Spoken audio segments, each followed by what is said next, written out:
Long before modern factories, mills like the Simcorder Harrison Mill were the heart of early American industry.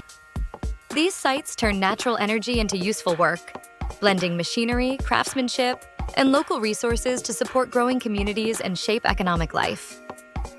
Water was the driving force behind these early mills.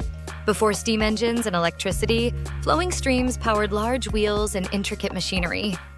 This allowed communities to process grain and materials more efficiently, marking a major step in technological development and connecting agriculture with industry.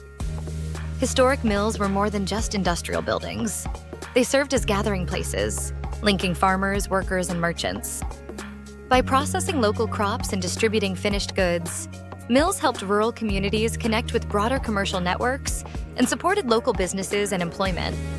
Inside, water wheels powered systems of gears, shafts, and belts.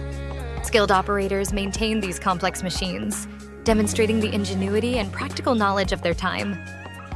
Each part played a role in transforming natural energy into productive work. Today, sites like the Simcorder Harrison Mill remind us how early Americans harnessed resources and technology. Preserving these mills helps future generations understand the roots of American industry and the enduring spirit of innovation.